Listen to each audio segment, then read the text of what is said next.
Hi, I'm Clayton Cameron, and you're watching the Jazz Musician's Voice.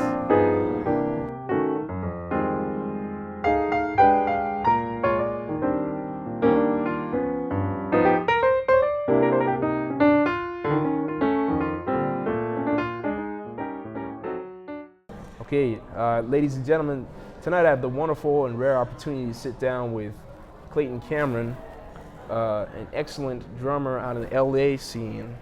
And you were born in LA, right?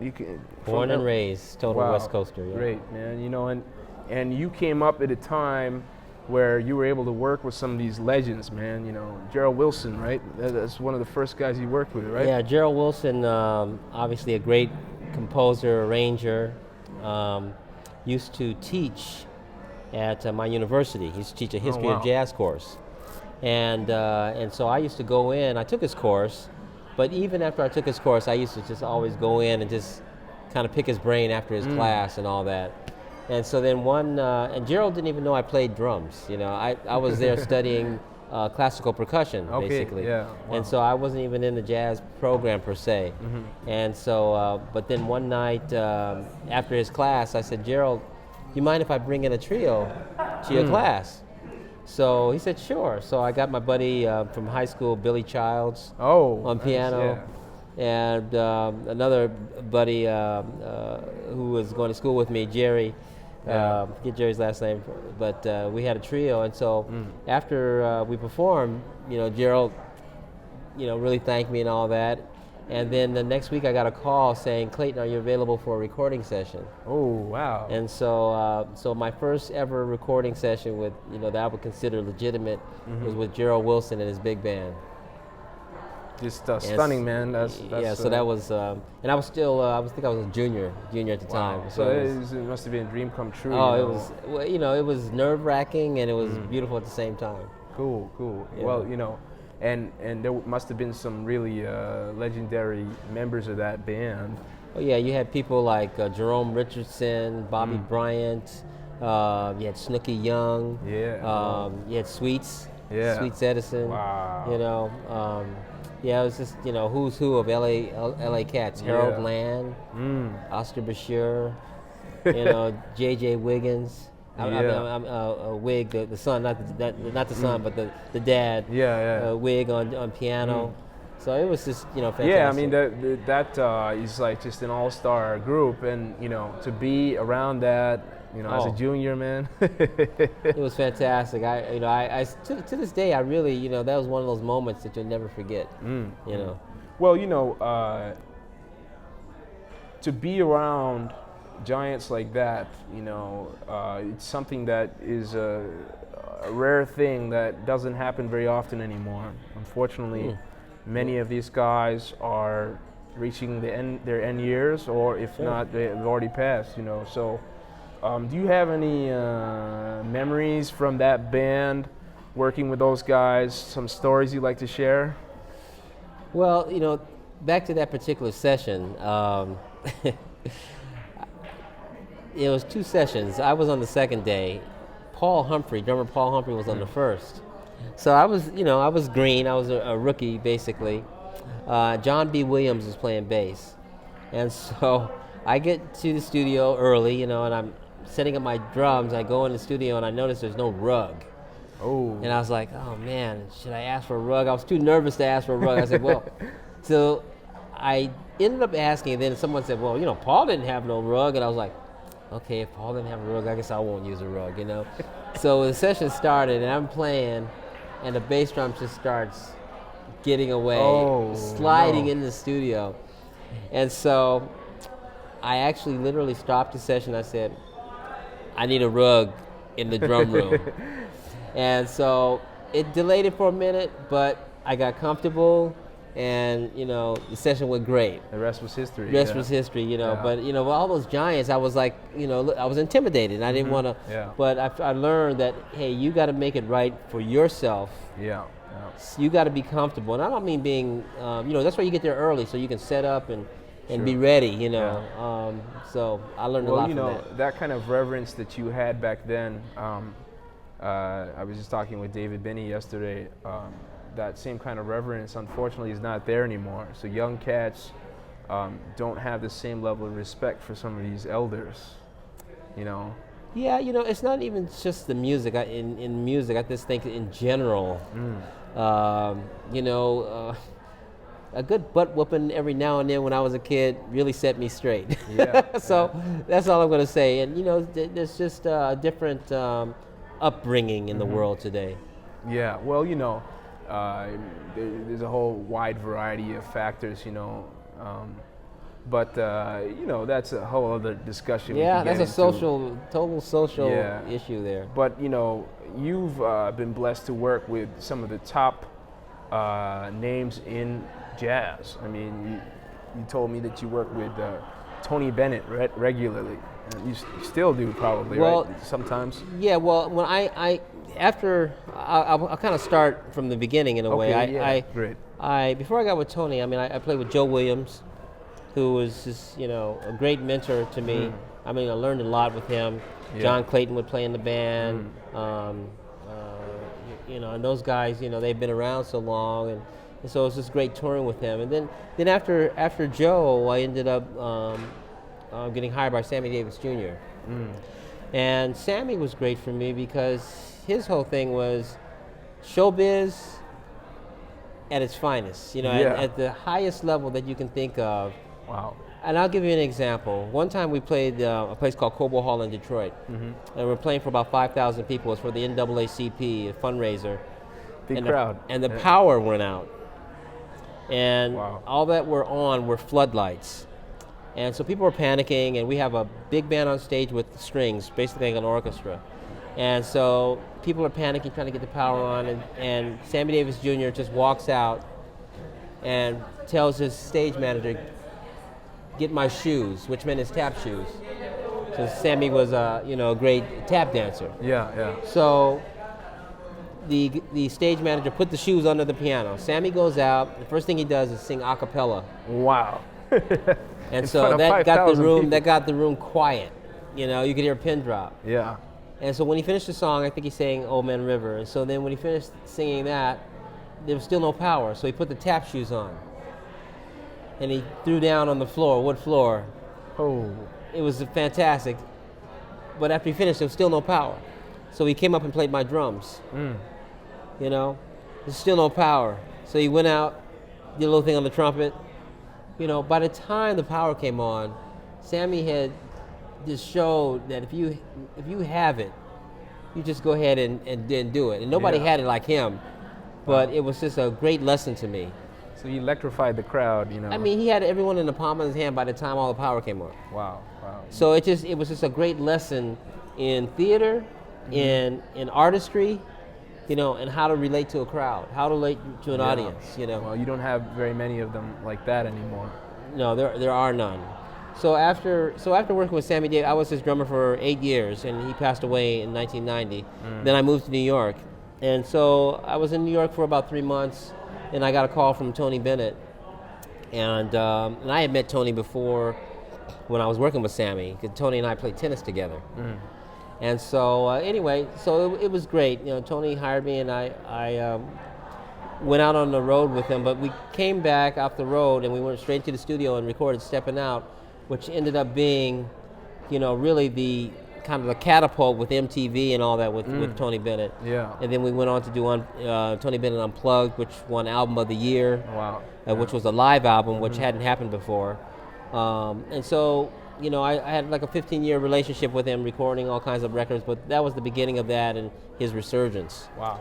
So that was just a great ride, and I still see Tony and every now and then do some things with him. So, well, he just did a fantastic record with the late great Amy Winehouse. Yeah. He did a track with her on his duets record. Yeah, wow. Fantastic. Yeah. She was an old soul. I mean, the way she sung on there, it just brings shivers. Yeah. No, Tony has a lot of respect for a lot of artists, and I know he was truly, felt that she had just a great talent. She had what it took. Yeah. Did you ever get a chance to play with her? I didn't play with Amy. No, I never did that. Well, you know, you played also with Frank Sinatra. You talk about that? Yeah, during my time with Sammy, which was from 1981 till he died, we did things with Sinatra. We do all kinds of stuff with him. You know, Frank and Sammy were very good friends. Wow. So, but then in '88, '89, Frank had the idea that they get back together with Dean Martin and Sammy and himself. And first it was going to be a whistle stop tour where they had this idea where they hop on a train, but it never got like that. We traveled by plane, of course. Yeah. But we got together and 88, 89 did tours with him. Wow. I mean, talk about one of the legends of the music, you know, and you listen to some of Frank Sinatra's stuff and it takes you to another place, you know. Some of my favorite big band recordings have Sinatra. Well, you know? You're talking about someone who grew up singing with big bands, you know, Tommy Dorsey and all that. I mean, that's what, Frank was basically the first teen idol, if you will, and this music, which was popular at the time, was, you know, swing, big band swing, and that was the dance music, the pop music of the day, and he was the singer, you know. So you got to tell us some Frank stories. You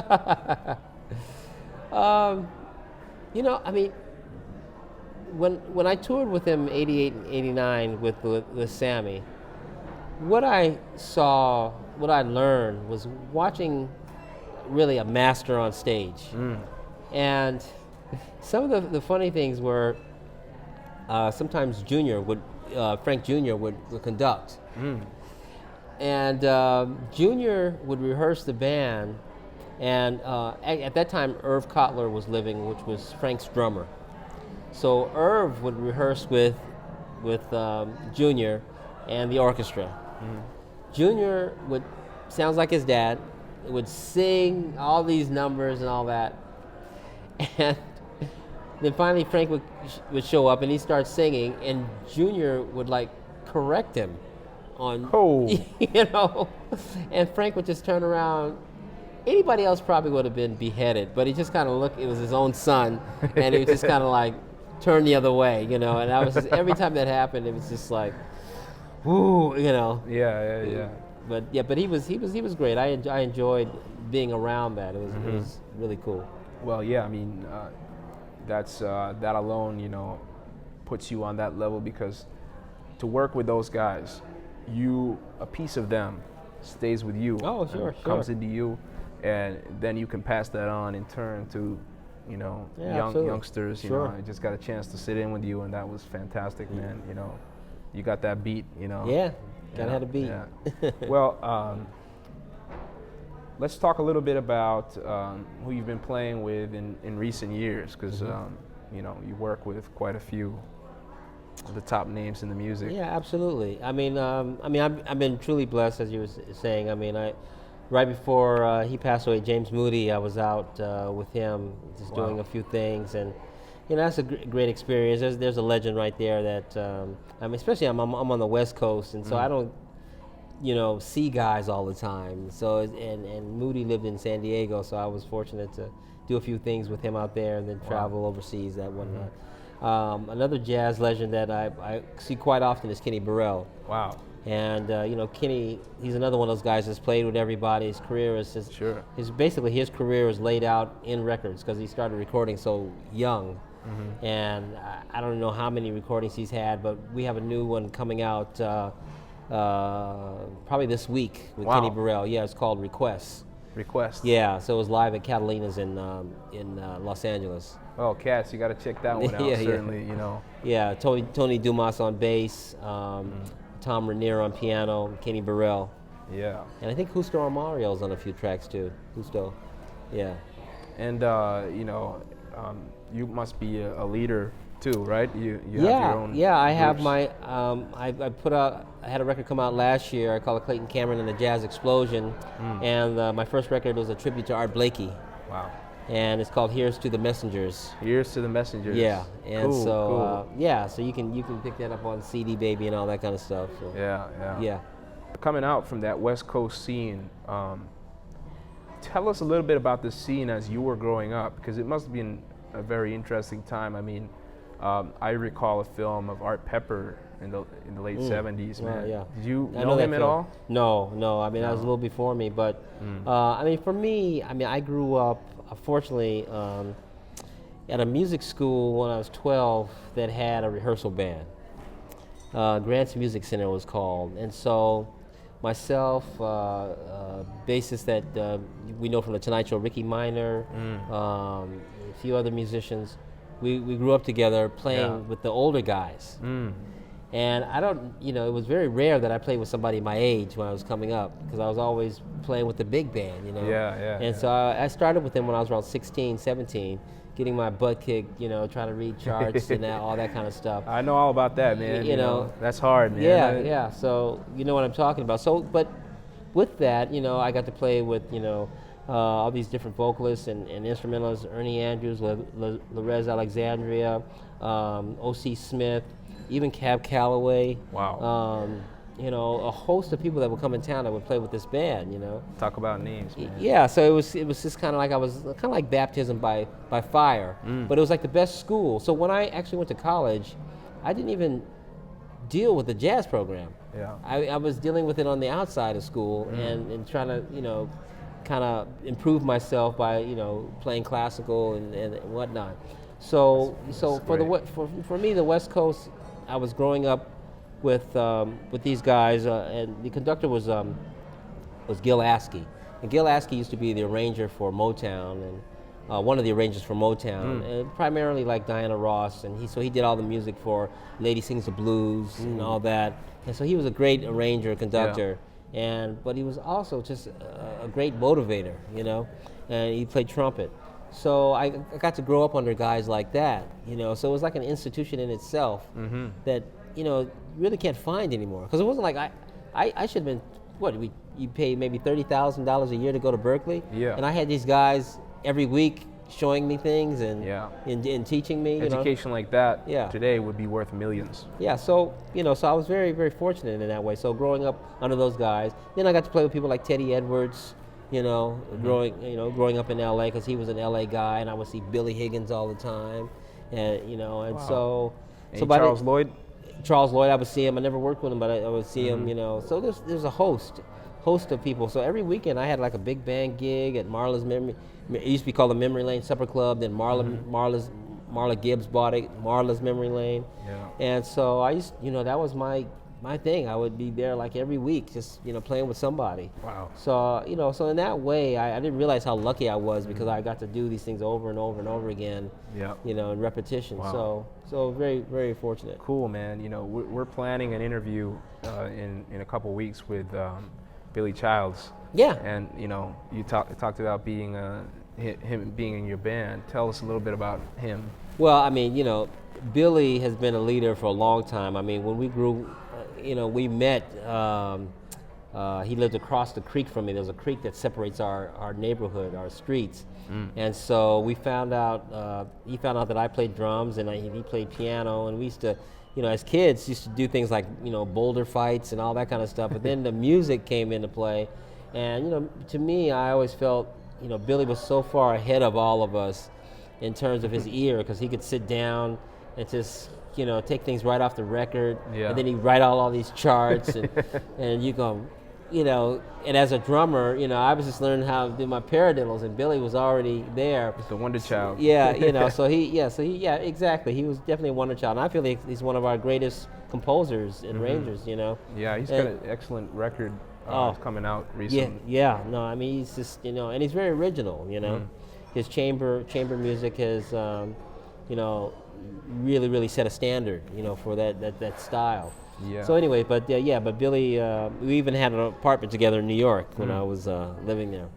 But yeah, great cat. We got to talk about Jerry Gibbs a little bit. I'm sure you got some Jerry stories, because I'm planning on doing something with Jerry soon. And well, Jerry, yeah, I mean, I've known Jerry for a while, and you know, he was a mainstay in L.A. Always doing, you know, just